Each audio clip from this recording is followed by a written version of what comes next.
Hi, I'm Steve Walag. I'd like to welcome you to my studio.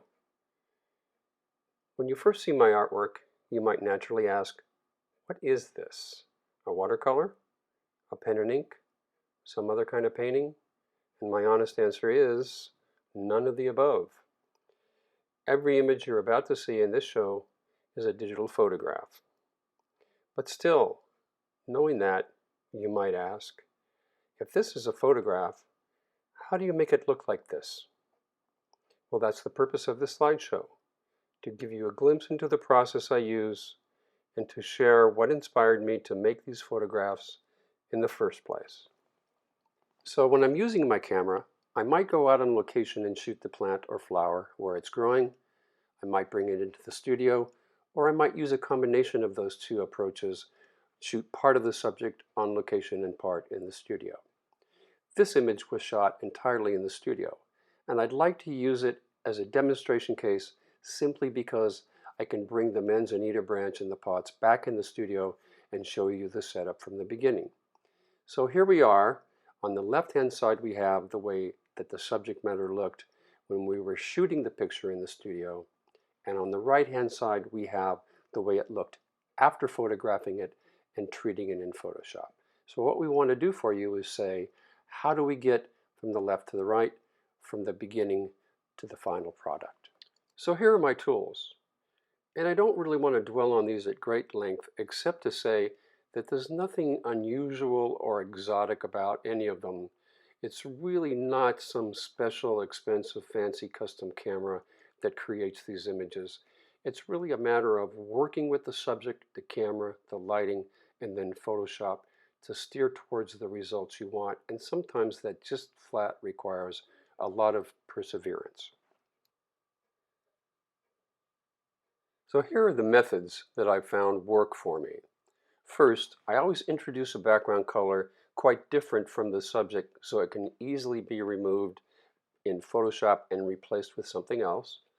I use soft frontal lighting, and I'll show you more about that in a minute. And the key technique in Photoshop is the Find Edges filter. So for those of you who are interested, here's where you find that in the Photoshop menu. Under the filter, you go to Stylize and choose Find Edges. And this filter is what gives those dark outlines around the edges of, for example, our branches in our manzanita tree. So here we are in the studio, looking past our camera to our setup, which consists of our manzanita branch in a pitcher, a small pot with some more dried branches, and a plank, a weathered plank for them to sit on. And then our blue background. Remember, our blue background isn't there so that we can put blue behind these subjects, but rather so we can eliminate it easily and put something else that we really want. So doing a setup in the studio, of course, allows us to endlessly tinker with the composition of our subjects. So here I am, tinkering. And these two yellow lights that you see behind our setup, those are electronic flash units that are lighting our background, so we have nice even lighting all around. Electronic flash, those go off and create an instantaneous burst of light, something like you'd see from the on-camera flash on your small digital camera. Now to light our main subject, we have another electronic flash. This one's near the camera, and it's being shot through a translucent white umbrella.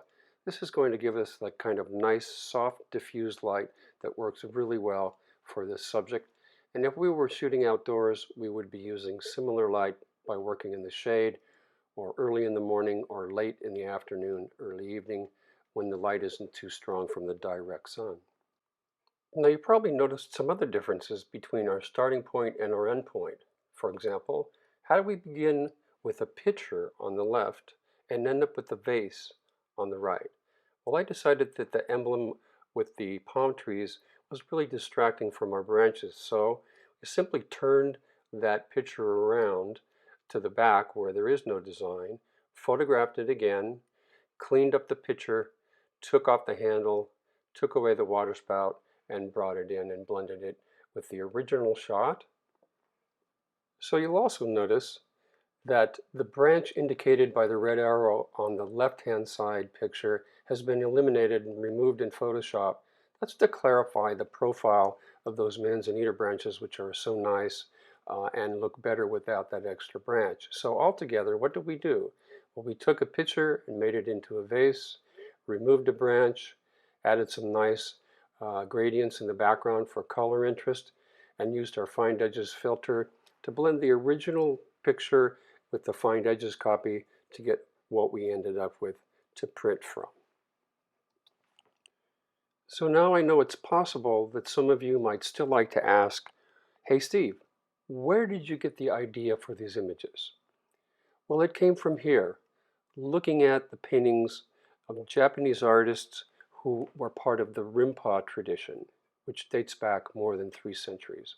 I was really charmed by these paintings, and after considerable experimentation with the camera and Photoshop, I hope I was able to produce photographic images that at least emulate to some small degree the look of these wonderful Japanese paintings. Here's one of my recent images that I hope reflects a little bit of progress toward my goal. So thanks for watching, and I do encourage you and invite you to visit my website where you can view more of my artwork and where I also have limited edition prints for sale. Very soon, a calendar featuring my work will be on sale at the website as well. You can reach me at steve@stevewalag.com. Do check out the other artists being spotlighted in Art for Heaven's Sake 2020.